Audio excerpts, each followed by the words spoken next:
할렐루야. 자, 옆에 있는 분도 축복하도록 하겠습니다. 당신은 하나님의 부름을 받은 자입니다 라고 축복하도록 하겠습니다. 예.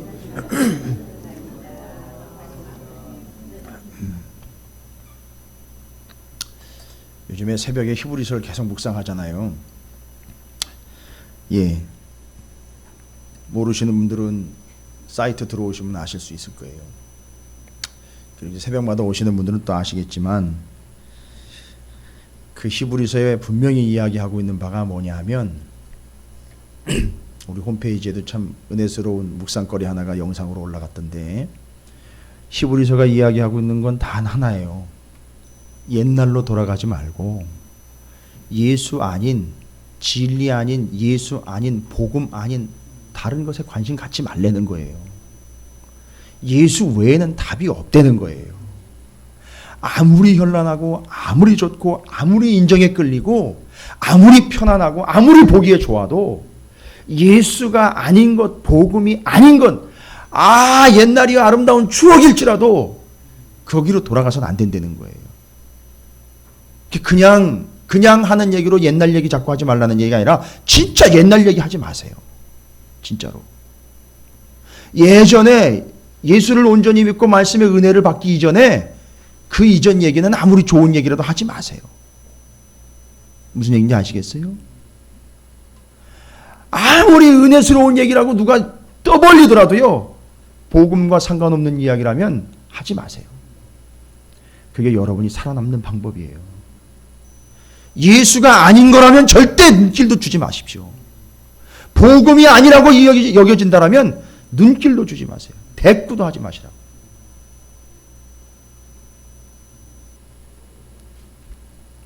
진리가 아닌 것, 말씀이 아닌 것, 복음이 아닌 것, 은혜가 아닌 것, 저 십자가가 아닌 것, 예수가 아닌 것 절대 관심 갖지 마세요. 여러분, 지금은 마지막 때예요. 히브리서에 분명히 나와 있어요. 초림하신 예수님이 오신 때는 세상 끝날이라고 분명히 얘기했어요. 오늘도 또 나와요. 세상 끝날에. 세상 끝날에 하나님이 그 하나님의 영을 부어주신다라고 이야기를 했어요. 그걸 예수님 오시고 난 다음에 초대교회 교인들이 확인을 했잖아요. 사도행전에서. 오늘 요엘서가 사도행전 2장의 말씀과 연결이 되는 거 여러분 잘 아실 거예요. 그때 이 말씀이 그렇게 확인이 되는구나, 이렇게 이루어졌구나라고 사도행전 2장에서 확인을 했어요.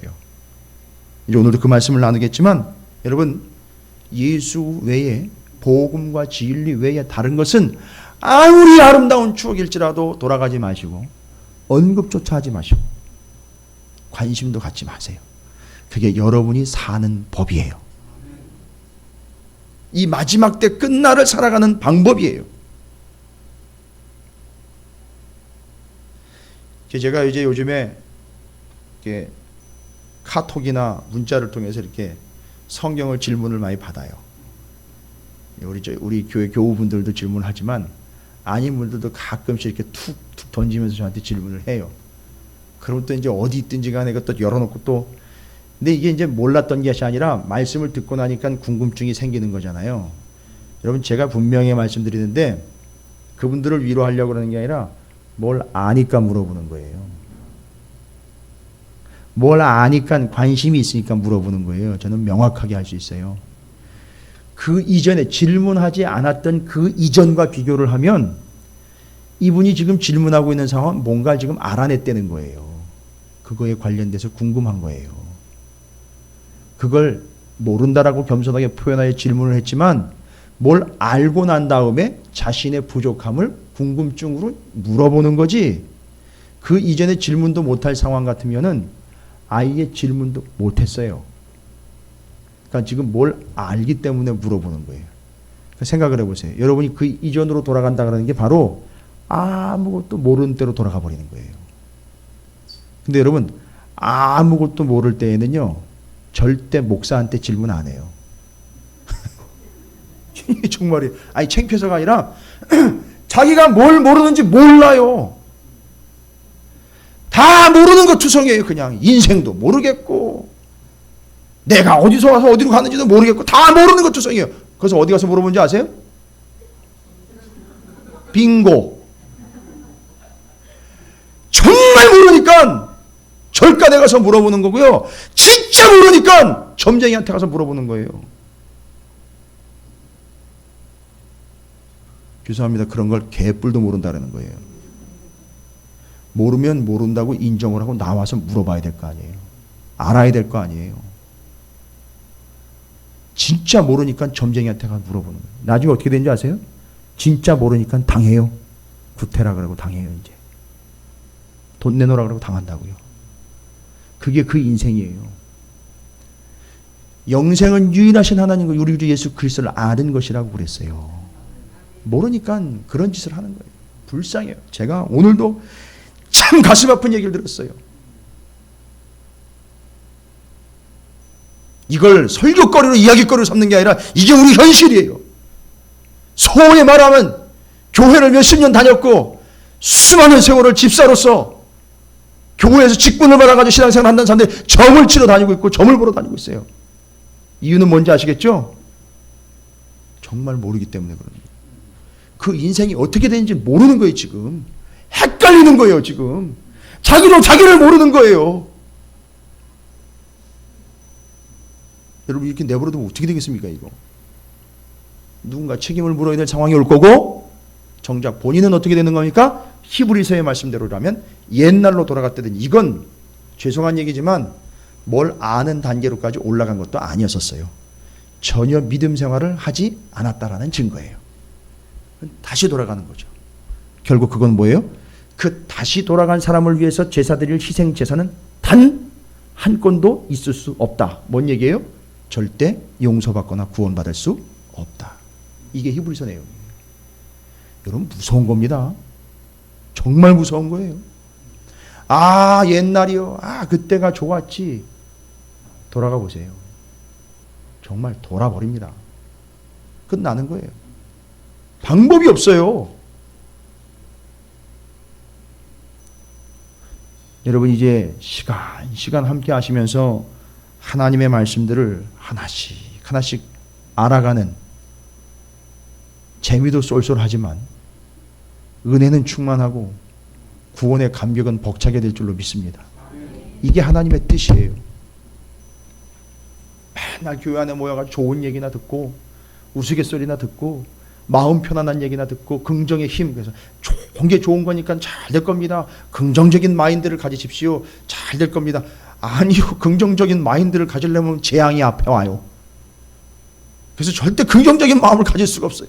왜 이렇게 맨날 나는 당해야 됩니까? 맨날 이렇게 고통스러운 일을 겪어야 됩니까? 긍정적인 마음을 조금 가져보려고 하면 어디서 재앙이 오는데 야 이건 장난이 아니에요. 신앙생활이 이런 건가 싶은 게 막 회의가 밀려올 때가 있어요. 요엘서 1장을 지난 수요일 날 우리가 함께 나눴잖아요. 그죠? 예. 그런데 그때 하나님이 이스라엘의 남은 백성들 구원 얻게 하시려고 하는 백성들을 예루살렘으로 다시 돌이켜 놓으셨잖아요. 그렇죠. 분명히 하나님의 구원의 뜻이 있어요. 근데 돌아와 보니까 어때요? 아니 하나님이 돌이키셔가지고 돌려보내가지고 다시 회복시켜가지고 다시 돌아오게 한 예루살렘에 와보니까 입에 풀칠할 것조차도 없고 성전은 지어졌는데 거기서 제사를 드려야 되는데 소제와 전제를 드릴 재물이 없는 거예요. 아니 그런 비참한 상황으로 나를 인도해낸 거예요. 하나님이. 사람들은 뭐라 그럴까요? 아니 왜 하나님이 이렇게 비참한 상황으로 우리를 이끌어냈냐고. 하나님 인도하신 거 아니었나고. 아무리 긍정적으로 생각을 해보려고 해도 이건 긍정의 힘이 아닙니다. 이거는 너무 부정적이에요. 너무 비관적입니다. 하나님 어떻게 하라고요? 그때 얘기하시는 거예요. 그렇게 다 털어놓고 너는 나만 바라보라고 내가 그렇게 만들어 놓은 거다 라고 얘기를 하시는 거예요. 그죠? 여러분 하나님은 우리에게 재앙이라는 걸 허락하셨어요. 이제 이번 주 주일날 우리가 이제 살펴볼 말씀이 출애굽기 재앙에 대한 이야기인데 오늘 오신 분들에게는 예습을 미리 좀 시켜드리겠습니다. 잘 오신 거예요. 어떻게 보면 오늘 저녁에 오신 분들인데 주일 먼저 보너스를 받는 것 같아요. 재앙에 대한 이야기예요. 재앙. 여러분 이 재앙과 심판이라는 걸 좀 구분할 필요가 있거든요. 예. 근데 여기 요엘서에 보니까 하나님께서 그들에게 재앙을 허락하셨습니다. 요엘서 1장에. 그죠? 근데 어떤 재앙이었습니까? 기억나세요? 그 뭐 먹을 거 없고 막 그렇죠. 얼핏 기억하시는 것 같아요. 어떤 재앙이었죠? 전제와 소제는 희생제물 뭐 속죄제, 속건제, 화목제 이런 개념이 아니라 소제와 전제라 그랬어요. 그죠? 그 소제와 전제는 뭐로 드린다 그랬죠? 소제는 일단 곡식으로 드리는 거잖아요. 그죠? 근데 이 곡식으로 드릴 게 없어요. 자기네가 먹을 것도 없으니까 드릴 것도 없어요. 그러니까 이유는 뭐였죠? 뭐가 와서? 메뚜기가 와서 다 파먹어 간 거예요. 그죠? 그 다음에 전제는 뭐예요? 이렇게 부어서 드리는 거예요. 제사 드릴 때. 포도주를, 그 포도주조차도 없어요. 무화과조차도 없어요. 아무것도 없는 거예요, 지금. 여러분, 이거 재앙이죠. 그렇죠? 재앙이에요. 자, 그 재앙을 통해서 하나님은, 보세요. 그 재앙을 통해서 이 사람을 절단을 내려고 했던 것이 아니라 재앙을 통해서 이 사람이 겪은 고통과 아픔의 자리에서 뭐 하게 하신 거죠? 그렇지요. 하나님을 붙잡게 한 거예요. 하나님을 바라보게 한 거란 말이에요. 여러분 이게 재앙의 본질이에요. 이건 심판하고는 다른 거예요. 그러면 잘 보세요. 메뚜기 재앙이 있었어요. 아 근데 이게 메뚜기가 단골 메뉴예요. 재앙에. 아시죠? 예, 메뚜기 맛있어요. 드셔보셨어요? 예, 정말 맛있어요. 저도 한때 가을이면 메뚜기를 그냥 그 옛날에는 그 대병이라고 해요. 소주 대병. 거기다가 저희 아버님이 농촌에 이게 시골에 가셨다가 그걸 하루 종일 잡아가지고 오시는 건 논을 다 드시면서 와 그거 갖다가 말려가지고선 삶아서 그걸 튀겨가지고서 냉장고에 재워놓고 먹는데요. 이거 맛이 기가 막힙니다. 뭐 이런 환상적인 얘기 아니에요 지금. 그런 낭만적인 얘기가 아니에요 지금. 메뚜기가 그런 메뚜기가 아니라고요. 한 번 메뚜기가 일주일 동안 싹 쓸고 가면 이스라엘에 아무것도 남는 게 없어요. 그 메뚜기 재앙이란 말이에요. 여러분. 근데 그 메뚜기 재앙을 통해서 하나님이 하시려고 하는 이야기가 있었던 거예요. 의도하신 바가 있었던 거예요. 그죠? 다 제거하고 아무것도 없는 바닥에 무릎 꿇어 하나님만 바라보네. 손가락 빨면서 하나님만 바라보는 거예요. 이해가 되십니까? 손가락 빨면서 우리는 원망하죠. 먹을 거 없다고. 그런데 하나님의 의도는 뭐예요? 그 재앙을 통해서 손가락 10손가락 다 빨아라. 그러면서 누구만 바라봐라? 하나님만 바라봐라. 이게 하나님의 의도란 말이에요. 근데 우리 인생에 재앙이 없는 인생, 재앙이 없이 저는 여기까지 잘 왔습니다. 아주 평탄하고 순탄한 길을 잘 왔습니다. 위험한 영혼이에요. 언제 재앙이 임할지 모릅니다. 그러나 내 삶에는 여러 가지 재앙들을 나는 겪으면서 왔습니다. 할렐루야, 축복합니다. 세상에 이런 목사가 어디 있어요? 자기 교인들한테 재앙이 축복이라고 이야기를 하고 재앙 받으라고 이야기를 하고 있으니 누가 오겠어요? 그죠? 아는 사람은 와요. 모르는 사람은 전혀 몰라요. 그래서 모르는 사람은 진짜 모르기 때문에 저한테 안 와요. 우리 교회 안 와요. 점쟁이한테 가지. 저 절간으로 돌아다니지. 절대 교회로 안 와요. 제가 그거 알아요. 그러니까 여기 오신 분들은 대단한 분들이에요. 옆에 있는 분 축복합니다. 당신 참 대단한 사람입니다.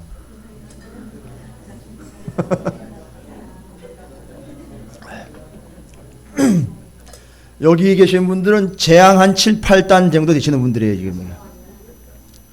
예. 못돼도 재앙 한 4, 5단쯤은 되시는 분들이 다. 여기 오신 분들은. 그런데 자 재앙에 대해서 이제 지금 좀 주일날 좀 자세히 제가 말씀드릴 텐데 10가지 재앙인데 근데 여기는 지금 메뚜기 재앙에 대해서 이야기를 하면서 재앙의 본질에 대해서 제가 먼저 서두에 말씀을 드리는데 그러면 잘 보세요. 오늘 요엘서 2장을 보면 2장 1절부터 11절까지의 내용을 우리가 함께 봤는데 2장 1절부터 11절까지 타이틀이 뭐라고 나와 있습니까? 여호와의 날을 경고하는 메뚜기 떼라고 나와 있어요. 메뚜기 떼 이야기는 1장에서 나왔는데 1절부터 11절까지 보니까 구역으로 저희 구분되어 있죠. 성경에도요. 근데 근데 여기 메뚜기라는 단어가 등장을 합니까? 등장하지 않습니까? 2장 1절부터 11절까지 메뚜기가 그랬다, 뭐 메뚜기가 어쨌다 이런 얘기가 하나도 안 나와요. 근데 2장 1절부터 11절 타이틀을 여호와의 날을 경고하는 메뚜기 떼라고 이렇게 나와버렸어요. 메뚜기가 어디 있는데 메뚜기를 같이 또 언급을 했느냐 이거예요. 또 여호와의 날은 또 뭐예요? 얘기하면은 궁극적으로 이야기하면 여호와의 날. 성경에서 맨날 이야기하는 게 여호와의 날. 그건 언제예요? 여호와의 날? 그렇죠. 심판의 날이에요. 근데 이제 심판의 날임과 동시에 여호와의 날이니까 잘 보세요. 심판의 날이라고 하진 않고 여호와의 날이라 그래요. 여호와 이름이 뭐예요? 야훼의 날. 야훼라는 이름이 가지고 있는 의미가 뭐라 그랬어요?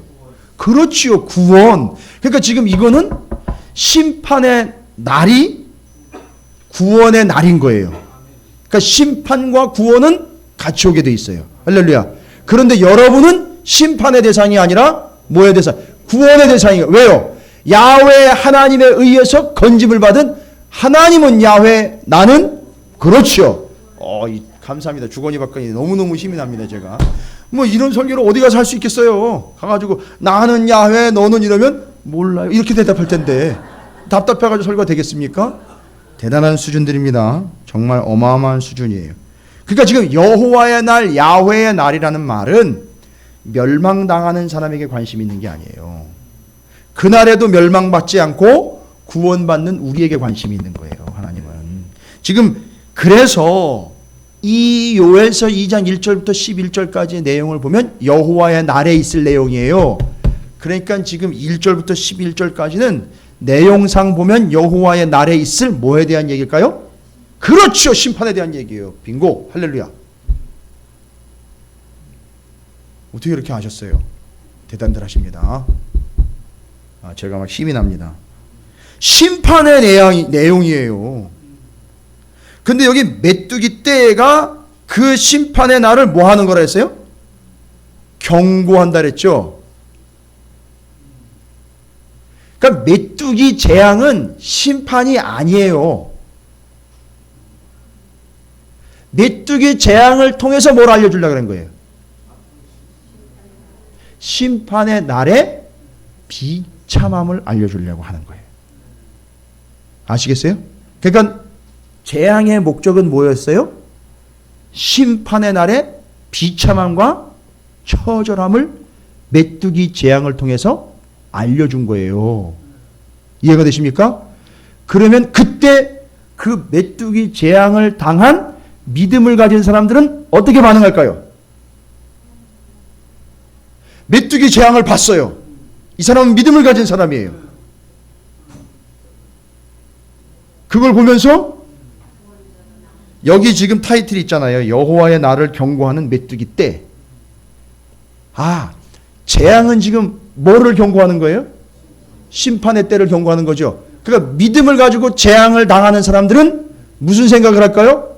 뭐를 생각을 해요? 그때 심판 때, 그때 심판이 얼마나 무섭고 처절할지를 감 잡는 거예요. 그러니까 이 사람은 절대 심판 날까지 재앙을 보고는 재앙을 겪고 난 다음에는 절대 딴짓하지 않는 거예요. 정신 바싹 차리고 심판의 날까지 그날이 여호와의 날 곧 내게는 구원의 날이 될 수 있도록 믿음을 끝까지 붙잡고 악착같이 붙잡고 죽기 길을 쓰고 붙잡고 그때까지 믿음을 가지고 나아가는 거예요. 이게 재앙의 효과예요. 그래서 여러분에게 재앙을 선포하는 거예요. 이해가 되십니까?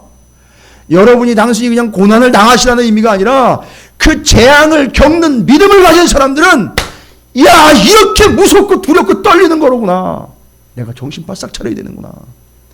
내가 다른 거 붙잡으면 안 되겠구나. 내가 엉뚱한 짓거리 하면 절대 안 되겠구나. 오직 하나님만, 구원자 되신 예수 그리스도만 붙잡아야 되겠구나. 이걸 깨닫는 거란 말이에요. 그런데 믿지 않는 멍청한 놈들은요. 죄송합니다. 어떻게 하는 거예요? 그렇죠. 재앙이 오면 재앙을 어떻게 하려고요? 재앙을 피하거나 어떻게 하려고요? 걷어내려고 누구한테 찾아가는 거예요? 굿하는 사람한테 쫓아가는 거예요. 이거 걷어달라고. 이게 여러분이 볼 수 있는 영적인 현실이에요.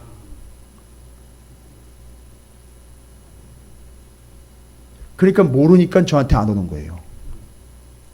알면 저한테 와서 목사님 제가 어떻게 그러면 신앙생활 똑바로 해야 될까 이렇게 물어본단 말이에요. 전혀 모르니까 누구한테가 물어봐요. 점쟁이한테 가서 물어보는 거예요. 내가 죽겠습니까? 살겠습니까? 이거 물어보는 거예요 지금. 근데 목사한테 와가지고 그렇게 물어보는 사람들이 있어요. 내가 이게 잘 될까요? 안 될까요? 그냥 가만히 두기도 그렇고 그걸.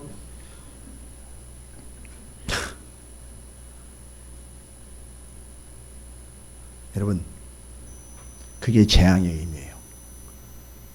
여러분 얼마나 큰 재앙들을 당하셨었어요. 지금도 당하고 계시는 분들 계실 거예요 아마. 감사하면서요 통과하세요.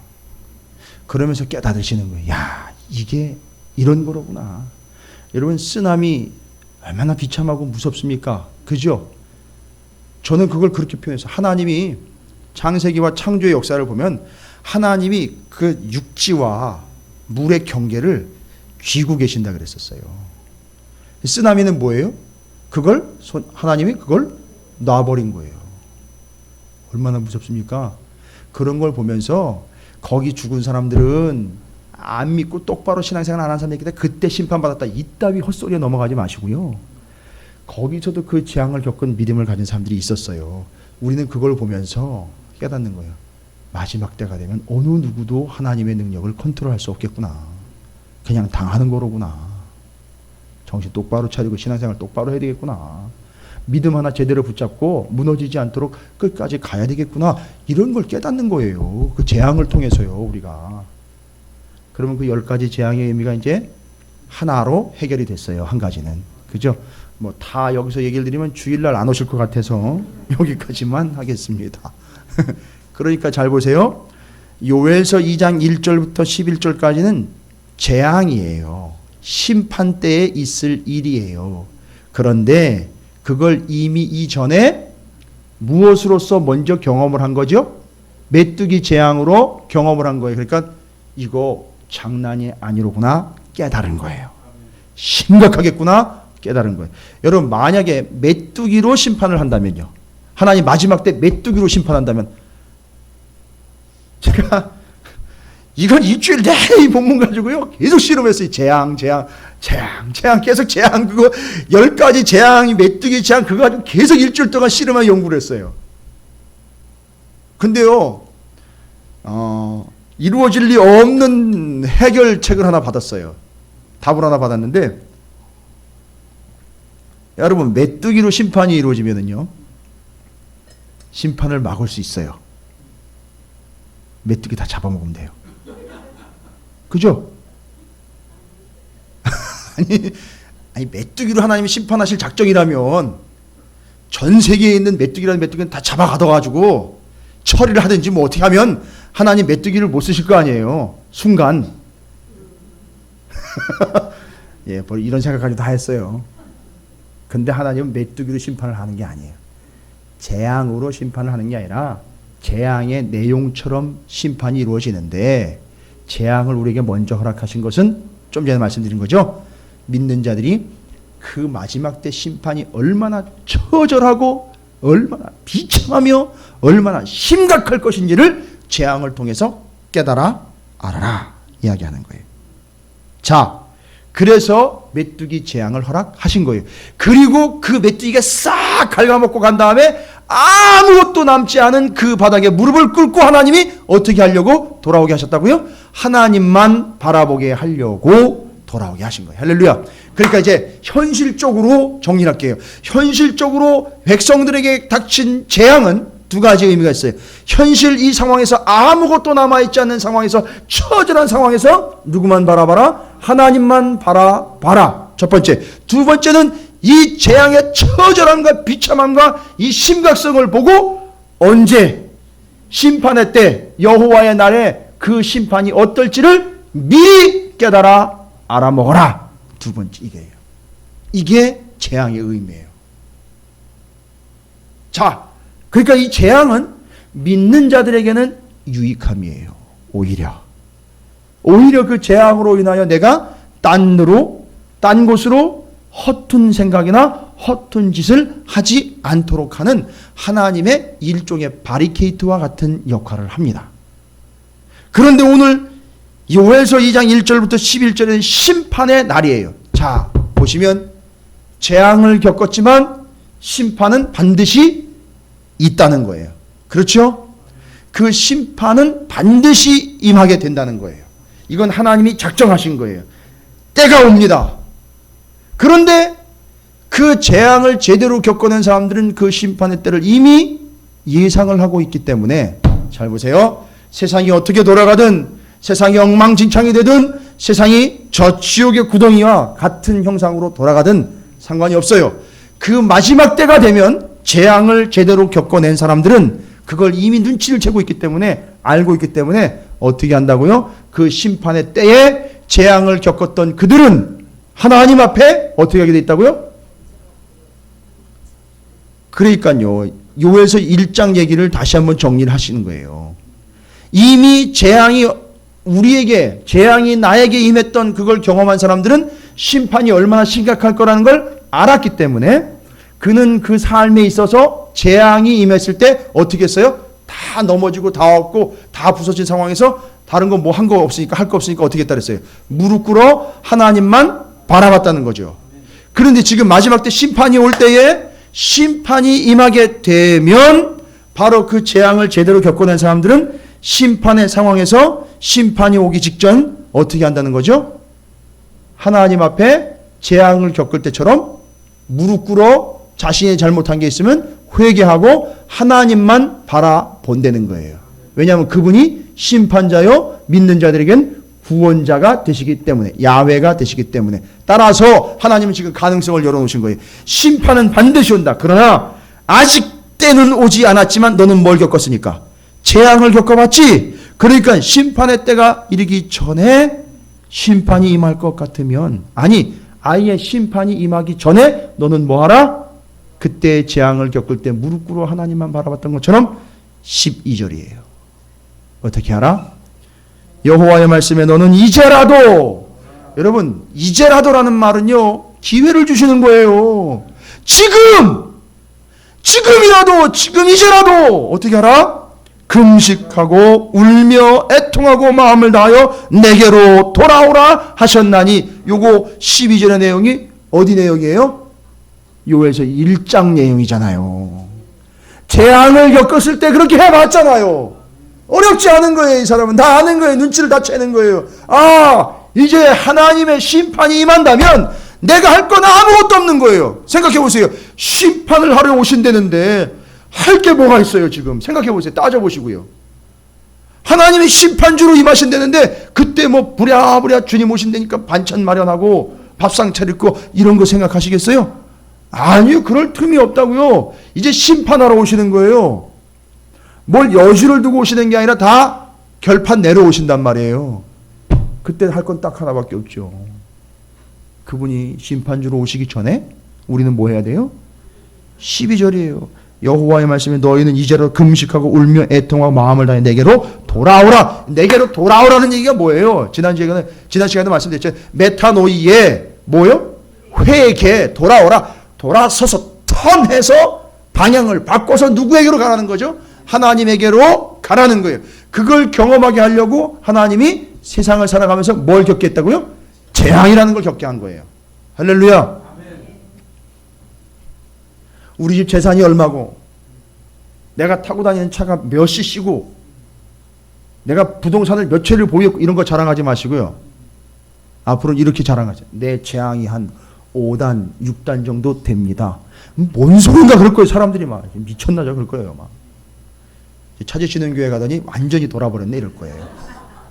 돌았다, 미쳤다, 완전히 나는 예수한테 미쳤다 그러세요. 예.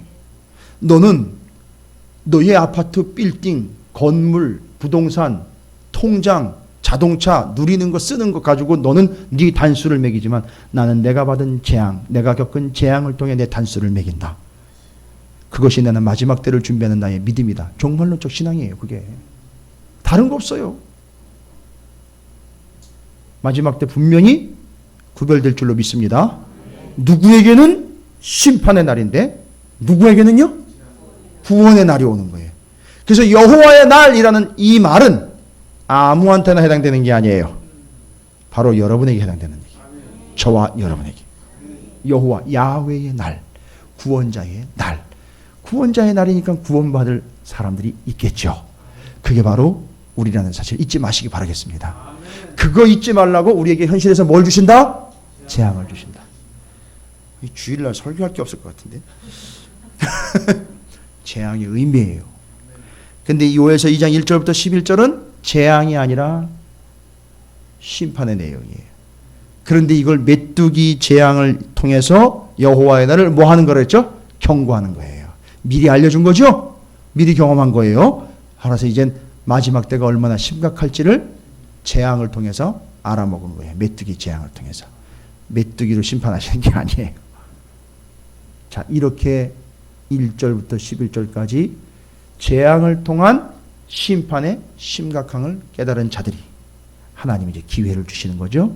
뭐라고 기회를 주신다 그랬죠? 12절 이제라도 금식하고 울며 애통하고 마음을 다하여 내게로 돌아오라 하셨다니 회개하라 이거예요. 회개하라 이거예요. 뭘 회개해야 됩니까? 왜 나한테 재앙이냐고. 나한테는 부귀와 번성과 영화, 화려한 명성과 이 땅에서 잘 먹고 잘 사는 것과 누리는 것들을 주셔야지 왜 나한테 이런 재앙을 주셨나고 하나님 앞에 대들었던 거 회개하시란 말이에요. 그리고 하나님을 이용해 예수를 이용해서 내가 이 땅에서 한 자리 차지하려고 했던 거 그거 용서를 구하란 말이에요. 내가 제대로 예수의 이름을 전하지 않은 것 그 용서를 구하란 말이에요. 하나님의 뜻이 아닌 걸 집중했던 거 그거 용서를 구하란 말입니다. 어떻게 합니까? 심각해요. 얼마나 우리의 죄악이 심각한지 13절에 뭐라고 얘기합니까? 너희는 옷을 찢지 말고 마음을 찢고 너희 하나님 여호와께로 돌아올지어다. 하나님이 얘기하시는 거예요. 여기 니들이 찢어놓은 옷이 한 트럭이다 지금. 옷 찢어놓은 것만. 그럼 어떻게 처리할지 모르겠다. 하나님이 그러시는 거예요 지금. 옷만 찢지 말고 뭘 찢어라? 마음, 진정으로 회개하라는 거잖아요. 그리고 여호와께로 또 얘기해요. 어떻게 하라? 돌아오라 이게. 회개하라는 거예요. 회개하라. 여러분 돌아오래요 자꾸. 하나님께로 돌아오라는 거예요. 옛날로 돌아가자고 하지 말고 진리 아니요 복음 아니요 말씀 아니고 예수 아닌 것으로 자꾸 돌아가려고 하지 말고 하나님께로 돌아오라고 자꾸 얘기하시는 거예요. 자꾸 안 돌아오니까 자꾸 엉뚱한 짓 하니까 뭐를 보내셔요? 재앙을 보내시는 거예요.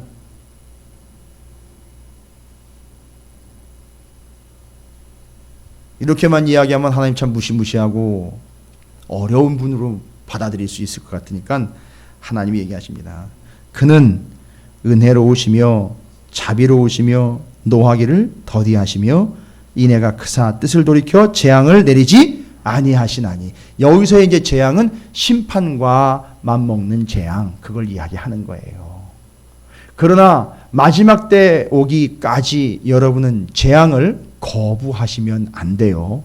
왜냐하면 그 재앙을 통해서 마지막 때를 준비하게 되어 있기 때문에 그래요. 그리고 믿지 않는 자들에게는 이게 뭐가 되는 거죠? 경고가 되는 거예요. 정신 차리라고 경고가 되는 거예요. 그러나 믿는 자들에게는 그날을 믿음으로 준비하기 위하여 하나님께로 돌아가는 기회가 되는 거예요. 잘 보세요. 하나님이 기회를 주신 거예요. 그렇죠? 이 기회를 주셨다는 것 자체가 벌써 뭐예요? 연기하신 거예요. 노하기를 어떻게 하죠? 더디하신 거예요. 지금 여기 12절에 이제라도라는 말. 단순한 단어인데 여기 하나님의 마음이 쫙 담겨 있는 거 아세요? 이제라도. 이제라도. 근데 이 이제라도라는 기간이 얼마나 길까요? 이제라도라는 기간이? 기간이 얼마 될까? 이제라도. 이제라도. 3개월이요? 길진 않죠. 성경에 보니까 이게 길지 않고 짧고 이미 시작된 시간이에요. 히브리서의 이야기를 하면 주님이 초림하시고 재림하실 때까지 시간들이라고 보시면 될 거예요. 그리고 여러분이 예수 그리스도를 받아들이게 된 그 시점, 바로 그때 그거 이야기하는 거예요. 이제라도 돌아오라는 거예요. 그러니까 여러분, 우리 주변엔 이 이제라도를 놓치고 있는 사람들이 얼마나 많은지 몰라요. 그죠? 그 사람들이 하는 얘기가 그래요. 뭐 이제나 저제나 뭐 이러면서 그냥 살아가는 거예요. 근데 하나님은 저제나는 하지 않았어요. 이제라도. 저제라도 하지 않으셨어요. 이제라도. 여러분, 이 때를 놓친 사람들이 여러분 주변에 상당히 많아요. 재앙의 의미도 모를 뿐만 아니라 마지막 때 심판이 얼마나 심각할지도 모르는 사람들을 수두룩해요. 모르는 채로 신앙생활하는 사람들 너무 많아요. 신앙생활하는 게 뭘 그렇게 어렵게 하려고 그러고 무섭게 신앙생활 하려고 그러냐고. 좋은 게 좋은 거고 하나님 좋으신 하나님인데 다 오냐 해주시면서 토닥토닥 거려주시면서 그렇게 가시는 거지, 절대 그렇지 않습니다. 그 거짓말이에요. 하나님은 여기서 여러분을 편안하게 해가지고 그 나라 가게 하시는 게 아니라 여기서 재앙을 통하여 어떤 시험과 고통에도 변하지 않고 넘어지지 않고 쓰러지지 않고 끝까지 주님 다시 오실 때까지 끌고 가는 게 하나님의 목적이에요. 그래서 여러분에겐 재앙이 필요한 거고요. 여러분에겐 시련이 필요한 거고요. 여러분에겐 고통도 필요한 거예요. 왜냐하면 그걸 통해서 어떤 고통이 내게 마지막 순간에 다가와도 쳐내고 끝까지 갈 수 있기 때문에 그렇습니다. 그게 하나님의 뜻이에요. 그리고 하나님은 계속해서 이야기하는 거예요. 어쨌든 구원 얻게 하려고 하는 하나님의 뜻이기 때문에 14절에 주께서 혹시 마음과 뜻을 돌이키시고 이제 하나님이 돌아오는 자들에게 대해서 회복을 약속하시는 건데 너무너무 은혜스럽습니다. 이게 지금 저 뒤로 보시면 18절부터 27절까지도 계속해서 이야기하고 있는 내용이에요. 주께서 혹시 마음과 뜻을 돌이키시고, 잘 보세요. 먼저 누가 돌이켰는데요? 재앙과 심판의 의미를 하고 하나님의 마음을 알고 누가 먼저 돌이켰어요? 하나님의 뜻을 알고는 우리가 회개함으로 돌이켰죠. 그런데 14절에 보니까 주께서 혹시 마음과 뜻을 어떻게 하신다 했어요? 돌이키신다 했어요. 돌이키시고 그 뒤에 뭘 내리셔요? 하하, 여러분 복 먼저 구하면 안 되는 거 아시겠죠? 이제 이 사람한테는 먼저 뭐가 왔었어요? 바로 그거예요. 여러분 순서를 뒤집지 마세요. 복을 안 주신다는 게 아니라고요. 찾으시는 교회 가면 복 받지 못하는 게 아니에요. 순서를 먼저 파악을 못한 결과 이놈의 잘못된 그리스도인들이 맨날 날구장창 줄구장창 뭐만 먼저 구하고 있어요. 복만 먼저 구하고 있다고요. 그게 아니라니까. 그 순서가 그게 아니라는 거예요. 그걸 얘기하는 거예요. 지금. 하나님 복 안 주시는 게 아닙니다. 그 뒤에 복을 주시는 거예요. 그 뒤에 재앙도 겪고 심판이 얼마나 심각한 건지도 알고 하나님 앞에 돌아왔을 때에 그때 복을 주시는 거지. 자기는 여전히 이 자리에 뻣뻣이 서서 빡 버티고 있으면서 하나님이 내게로 돌아와 나한테 복을 주셔야 됩니다. 이렇게 얘기를 해버리고 있단 말이에요.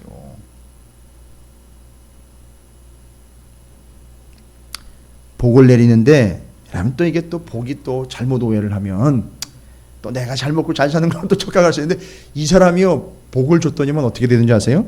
너희 하나님 여호와께 뭐래요? 소제와 전제를 드리게 하지 아니하실는지 누가 알겠느냐. 이 사람이 복 받고 난 다음에 제일 우선순위가 뭐가 되는 거예요? 하나님 앞에 예배하는 게 돼버리는 거예요. 소제와 전제를 먼저 챙기는 거예요. 이 사람. 자기가 먹을 것도 없는데 소제와 전제를 먼저 챙기는 거예요. 하나님이 복을 안 줄래 안 줄 수가 없는 거예요. 왜냐하면 이 사람을 안 주면 하나님이 못 받아요. 하나님이 그거 없는다고 굶어주고 싶은 아니지만 바로 그 사람 믿음으로 드리는 그 재물을 하나님 받고 싶어 하시는 거기 때문에 썩은 재물 말고 냄새나고 구린내 나는 그런 재물 말고 진짜 그 사람이 재앙을 겪어보고 어려움을 겪어보고 재앙이 어떤 것이며 하나님 뜻이 무엇이고 돌아가야 되고 심판의 어떤 상황인지를 제대로 파악하고 믿음을 본질적으로 붙잡은 그들이 하나님 앞에 복을 받아 그 복을 다 전제와 소제에 쏟아붓고 하나님을 예배하는 자들이 드리는 재물을 그 예배를 하나님은 받으시기를 원하시기 때문에 그 사람은 복을 줄 수밖에 없는 거예요. 할렐루야. 아멘. 여러분이 바로 그렇게 복을 안 받을래야 안 받을 수 없는 존재가 되시기를 주님의 이름으로 축원을 드립니다. 아멘. 그게 바로 어떤 사람인지 제가 설명을 쭉 드렸어요. 재앙서부터 마지막 때를 파악해 하나님께 돌아와 다 넘어지고 쓰러졌어도 그때 무릎 꿇고 하나님만을 바라보며 회개하며 하나님만을 구하고 바랬던 그들에게 하나님 복을 주시는 이 내용을 여러분 잊지 마세요. 그리고 그 복받은 사람이 진짜 복을 어떻게 쓰고 있는지 보십시오. 소재와 전제를 드린 일에 자기 걸 다 드리고 있다는 거예요. 그게 진짜 복이에요. 복이라는 게 뭐냐 하면 원래 의미로는요. 바락이라는 복은 뭐냐 하면 이거예요. 복은 자기가 자기 유익을 위해서 사용하는 걸 복이라 하지 않고 하나님과 나 사이의 관계가 끊어지지 않도록 하기 위하여 하나님이 허락하신 모든 환경과 여건을 다 복이라 그러는 거예요. 할렐루야. 그러니까 아까 그 재앙 복이에요? 아니에요? 싫으세요? 이렇게 질문했는데 누가 그렇게 대답을 했어요. 싫어요. 이렇게 대답을 해요. 아까 그 재앙으로 인하여 하나님과의 관계가 온전히 정립이 됐던 바로 그 재앙, 복이에요? 아니에요? 시험 봅니다, 나중에. 이 복의 진정한 의미를 아셨다면 그 재앙조차도 뭐가 되는 거죠? 복이 되는 거예요. 이게 진짜 복이에요. 하나님과 나와의 관계를 끊어지지 않고 지속적으로 하나님 없으면 안 되는 존재가 되도록 하나님이 내게 허락하신 모든 여건과 환경은 다 복이 되는 거예요. 그래서 옆에 있는 사랑하는 내 아내요 내 남편이 왼수 같고 쳐다보기 싫어도 가끔 괜히 또 쳐다보지 마세요. 그런데 그 때문에 그를 통하여 하나님을 더 찾게 되고 하나님을 함께 예배하게 되어 하나님을 잊지 않게 하는 믿음의 동반자가 됐다면 그분이 바로 내게 복된 존재가 되는 거예요. 할렐루야. 그게 내 복인 거예요. 옆에 있는 분 축복하겠습니다. 당신은 나의 복입니다. 축복하십시오. 예. 그분 때문에 하나님과의 관계가 이렇게 깊어질 수 있게 된 거예요. 할렐루야. 제게 여러분은 복이에요. 저한테 여러분은 복이라고요. 안 받았어요. 제가 다른 거 안 받았어요. 저한테 이렇게 특별히 찔러주고 그런 거 전혀 없었어요. 오늘 박 권사님 좀 먹을 거 챙겨주시더라고요. 그런 거 안 했어요. 그런데 여러분 내게 복이에요. 왜냐하면 하나님과의 온전한 관계를 내가 김성호 목사가 하나님과 온전한 관계를 맺도록 하는 매개체가 여러분이기 때문에 여러분 저한테 복이에요. 그럼 또 이렇게 가는 게 있으면 또 오는 게 있어야죠. 또 저는 여러분에게 복이 되기를 바랍니다. 이거예요. 이게 진짜 복인 거예요, 여러분. 예. 복은 돈이 아닙니다. 돈이 될 수도 있어요. 그렇게 수치적으로 계산해내는 그런 개념들이 아니에요. 단위로 따질 수 있는 개념이 아닙니다. 복의 정의를 정확하게 개념 잡으십시오. 여러분이 다리가 부러졌어도 그 다리가 부러진 것 때문에 하나님과 더 가까워졌다면 그렇지요. 감사합니다. 이제 개념을 잡으시겠어요? 그래서 여러분이 저한테 와가지고 힘들다고 짜증을 막 내시면 할렐루야 이럴 거예요. 제가 복입니다 이렇게 얘기하죠. 왜냐하면 그것 때문에 하나님과의 관계가 깊어지면 복이에요. 이게 복이 진짜 바라크라는 말이 그래요. 그래서 바라크라는 말은요 원래 무릎 꿇다라는 동사적인 의미가 또 있어요. 그래서 무릎을 꿇는 행위는 바로 뭐냐면 하나님 앞에 내가 받을 수밖에 없는 존재라는 걸 인정해내는 거예요. 자, 그게 복입니다. 여러분 하나님께서 여러분에게 그런 어려운 일들을 통해서도 하나님은 복을 주시길 원하시는 거죠. 15절 너희는 시온에서 나팔을 불어 거룩한 금식일을 정하고 성회를 소집하라. 이 사람들 다 모으려는 거예요.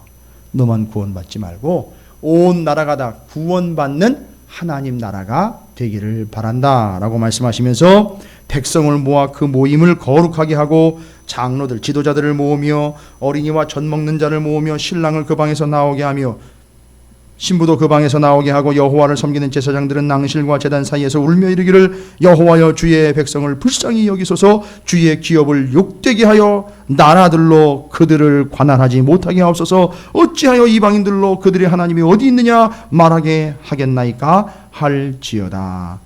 이렇게 어려움 겪으니까 제대로 기도가 나오네. 그죠? 겪다 보니 제대로 기도가 나오는 거예요. 하나님과의 관계가 지금 어떻게 되어버렸어요? 회복된 거라고요. 자기의 삶이 회복된 게 아니라, 재산이 회복된 게 아니라, 건강이 회복된 게 아니라 뭐가 회복됐다고요? 하나님과의 관계가 회복된 거. 이게 복이라는 거예요. 관계가 회복되니까. 잘 보세요. 너무너무 중요한 거예요. 이렇게 나는 그걸 노린 게 아니었는데 그 어려운 일들과 그 고통과 이해되지 않는 상황들을 막 겪고 재앙도 겪어가면서 하나님 앞에 돌아와 울고불고 회개하며 간절히 구하며 하나님 앞에 기도하며 무릎 꿇어 하나님을 구했던 참된 회개, 진정한 회개를 통하여 하나님 앞에 돌아왔더니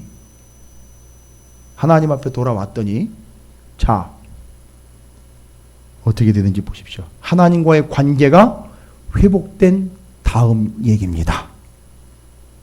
18절이에요. 그때는 언제예요? 하나님과의 관계가 회복된 때. 짜잔, 이제 개봉 박듭니다. 하나님과의 관계가 회복된 때. 줄 보세요. 오, 여기가요 18절부터 27절까지의 내용이거든요. 어마어마한 복과 형통이 거기 담겨져 있는데 이건 다 읽어야 돼요. 이 내용들은 다. 하나님과의 관계가 회복되고 난 다음 얘기예요.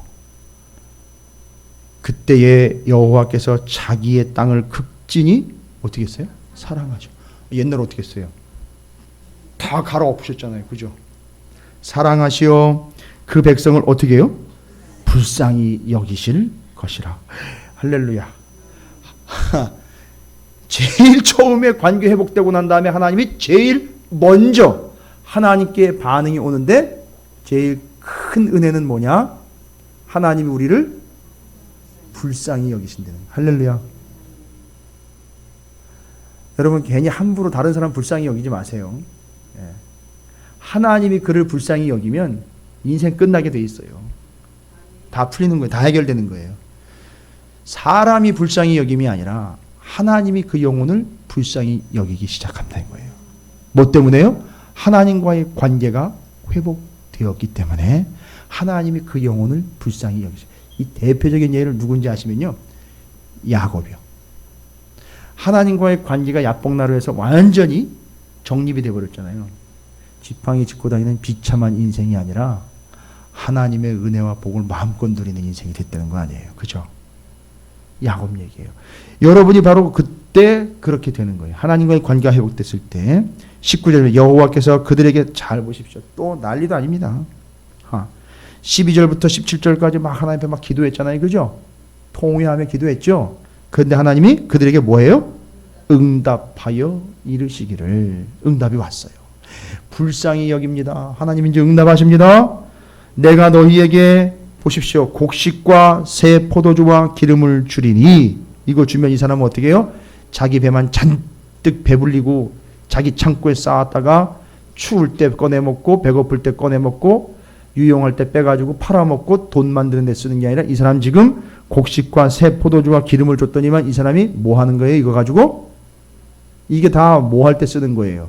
소재와 전제 드릴 때 쓰는 거예요. 그렇게 드리는 거예요. 이로 말미암아 잘 보세요. 그냥 해결되는 게 아니라 흡족하리라 하나님 얘기죠. 내가 다시는 너희가 나라들 가운데서 뭐예요? 욕을 당하지 않게 할 것이며 내가 북쪽 군대를 너희에게서 멀리 떠나게 하며 요 내용들은 이제 이스라엘을 공격하는 대적자들을 다 뿔뿔이 흩어지게 해야겠다. 이 얘기 하시는 거예요. 뒤로 쭉 이야기할 때 21절입니다. 땅이여 두려워하지 말고 기뻐하며 즐거워할지어다. 여호와께서 어떤 일을요?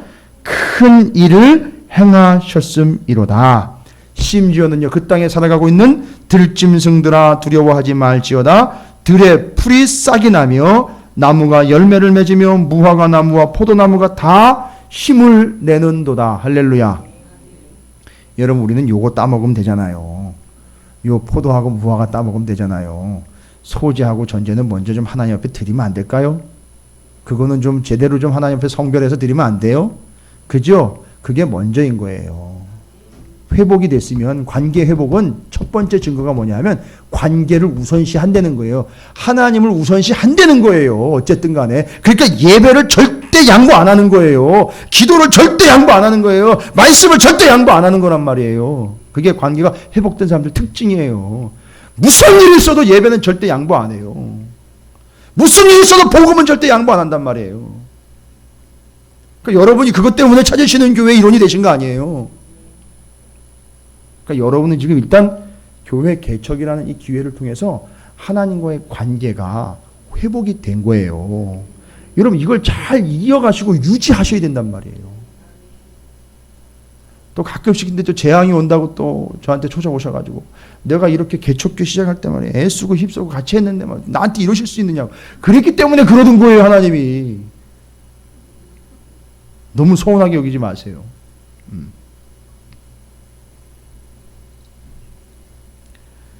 얼마나 심차게 표현을 했는지요.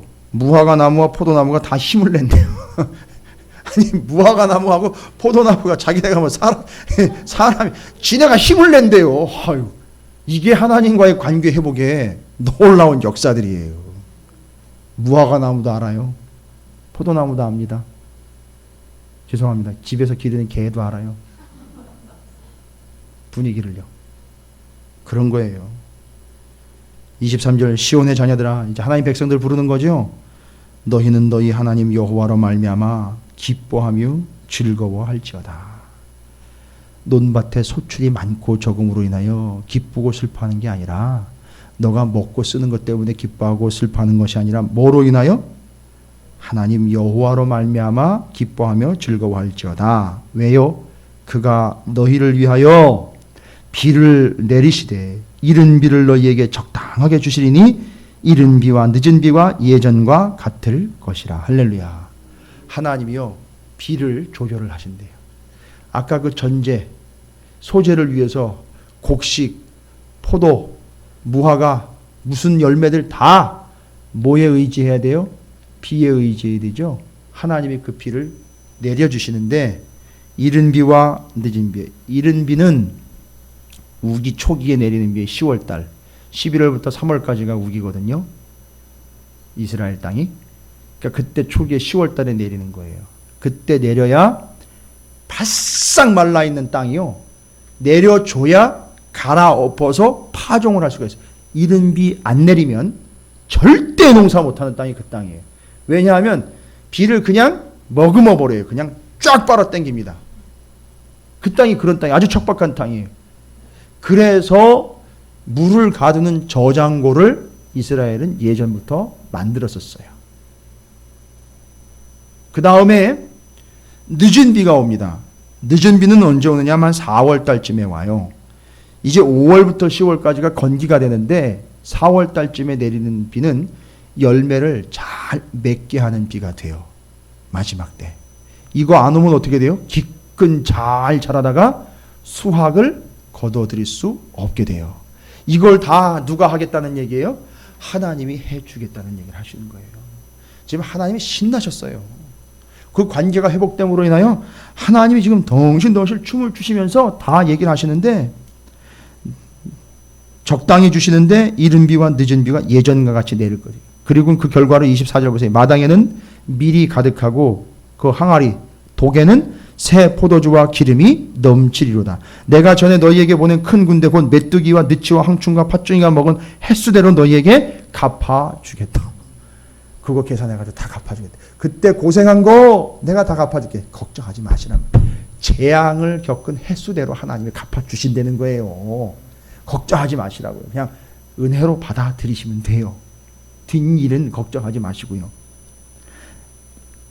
26절에 너희는 먹되, 자 보세요. 이제 먹되 풍족히 먹고 너희에게 놀라운 일을 행하신 너희 하나님 여호와의 이름을 뭐하라? 찬송할 것이라. 내 백성이 영원히 수치를 당하지 아니하리라. 그런즉 내가 이스라엘 가운데 있어 너희 하나님 여호와가 되고 다른 이가 없는 줄을 너희가 알 것이라. 내 백성이 영원히 수치를 당하지 아니하리라. 하나님 바라시는 것 딱 한 가지예요. 뭐요? 나는 너희에게 너희 하나님 여호와가 되겠다. 굳이 하나님 당신 이름을 거기다 새겨 놓으셨어요. 너희 하나님 여호와가 되겠다. 야훼가 되겠다. 왜 이 이야기를 하는지 아시죠? 뒤에 32절에 누구든지 여호와 야훼의 이름을 부르는 자는 구원을 얻으리니 라는 게 이게 뜻이에요. 자, 보시면 나와 있습니다. 그래서 그 뒤로 이제 하나님과의 관계도 회복됐습니다. 하나님이 하나님의 백성을 책임지십니다. 그리고 28절에 뭐라고 나와 있습니까? 그 후에 내가 내 영을 만민에게 부어주리. 너희 자녀들이 장래일을 말할 것이며 너희 늙은이는 꿈을 꾸며 너희 젊은이는 이상을 볼 것이며 그때 내가 또 내 영을 남종과 여종에게 부어줄 것이며. 관계 회복이 이렇게 되고 난 다음에요, 어떤 기가 막힌 일이 일어났느냐 하면, 예전에는 특정한 사람에게만 임했던 성령이 이제는 관계가 회복된 모든 사람들에게 하나님의 성령이 다 부어질 것이다 라는 걸 약속을 하고 계시는 거예요. 할렐루야. 그래서 지금 여호와 하나님의 이름을 부르는 자들마다 뭘 받게 되는 거예요? 구원을 받는데, 자, 이제 이 구원을 받음과 함께 여기서 이야기하고 있는 거예요. 여호와 하나님의 이름을 받는 자들은 구원을 받는데 뭐를 통해서 확인할 수 있습니까? 그 구원받는 삶, 구원받은 삶은 이제 하나님이 이끄시고 하나님이 함께 하시는 삶이 되는데, 그들에게 무엇이 임했기에? 하나님의 영이 임했기에 이제 그들은 필요할 때마다 하나님을 불러서 요청할 필요가 없이 이제 이후로는 하나님의 성령으로 영원히 동행하는 삶이 되는 거예요. 하나가 되는 삶이 되며 동행하는 삶이 된다는 거예요. 이 기가 막힌 사실이 하나님이 관계 회복을 이끌어오면서, 지금까지는 뭐 주거니 받거니 기도하면 불쌍히 여기고 응답해주고 하나님의 긍휼히 여겨주시고 뭐 이런 내용들 내가 다 갚아주고 했는데, 결국 하나님의 본심이 드러났어요. 그렇게 관계 회복이 돼서 그들에게 성령을 부어주시고, 그리고 하나님의 본심 뭐예요? 예전의 성막을 보시면 알 수 있어요. 하나님의 본심은 뭐예요? 필요할 때만 내가 들락날락거리는 게 아니라, 그렇지요, 늘 너희와 함께 하기를 원하는 내 마음을 알겠니? 라고 이야기하면서, 그것은 다른 걸로 되는 게 아니라, 누구든지 여호와의 이름을 부르는 자는 구원을 얻고 나 여호와의 말대로 시온산과 예루살렘에 피할 자가 있을 것이며 남은 자 중에서 나의 여호와의 부름을 받을 자가 있는데, 그들에게 다 무엇을 부어주겠다? 성령을 부어주겠다. 그리고 그 성령이 함께함으로 너는 나와 영원히 함께하는 존재가 되는 것, 이게 하나님의 본심인 거예요. 이루어진 거예요. 할렐루야. 그것이 완벽하게 이루어진 게 언제예요? 예수님이 이 땅에 오셔서 승천하시면서 성령을 온전하게 우리에게 보여주시고 보내주시고 함께 하도록 하심으로, 지금 여러분과 함께 누가 계시는 거예요? 성령이 함께 계시는, 곧 성령이 함께 계시는 건 곧 우리와 누가 함께 하는 거나 똑같은 거예요? 주님 하나님이 함께 하시는 것과 똑같다는 거예요. 할렐루야. 이게 요엘서의 비전이 여러분에게 이루어진 거예요. 성령의 민주화가 일어났어요. 모든 사람에게 성령이 임하여 모든 사람과 하나님이 함께 하시며 그들은 하나님을 참 생명이요 구원자로 모시고 살아가게 되는 것, 이게 하나님의 비전이었다라는 거예요. 요엘의 꿈, 요엘의 비전, 하나님이 요엘을 통하여 이루실 하나님의 계획이 이루어진 거예요. 할렐루야. 이제 여러분은 여기까지 오게 된 거예요. 그 길을 밟아 여기까지 오신 거예요. 하나님이 성령으로 함께 하시게 된 여기까지 오시게 된 겁니다.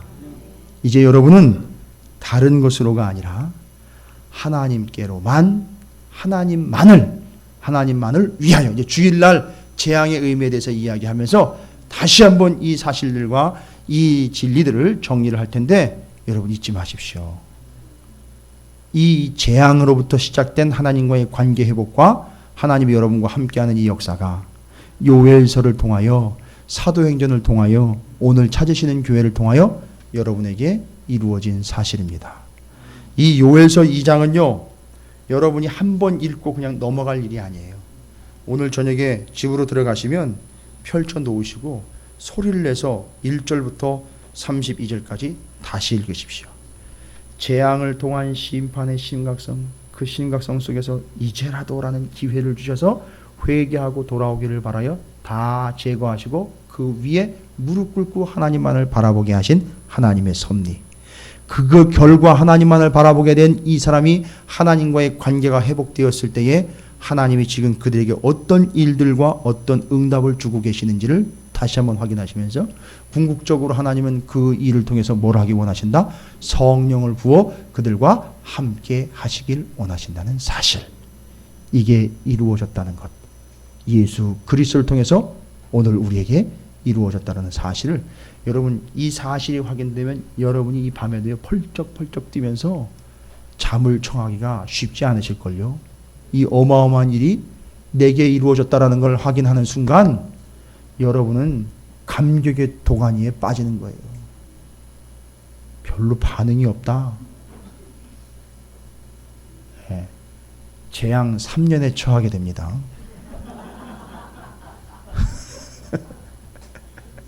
여러분 이제 웃음으로 이렇게 다 벌써 탁 들으시니 감이 다 오시잖아요. 그죠? 이거예요. 요엘서 2장을 함께 나누고 난 다음에 여러분의 위치예요. 지금 이렇게 여유 있게 재앙을 바라볼 수 있게 된 거예요. 할렐루야. 목적은 단 하나입니다. 하나님과의 관계 회복, 결과적으로 하나님이 우리와 함께 하심, 성령을 부어 주심. 이게 목적인 거예요. 끝까지 가자는 거예요. 나와 함께 가자는 거예요. 주님 다시 오실 때까지, 내가 이 땅에 다시 올 때까지, 재림 때까지 같이 가자는 거예요. 거길로 끝입니까? 아니요. 영원히 나와 함께 살자는 거예요. 그게 영생인 거고요. 여러분이 바로 그 초청의 대상이 된 거예요. 기뻐하시면서 하나님께 영광을 돌리시기를 주님의 이름으로 축원을 드립니다.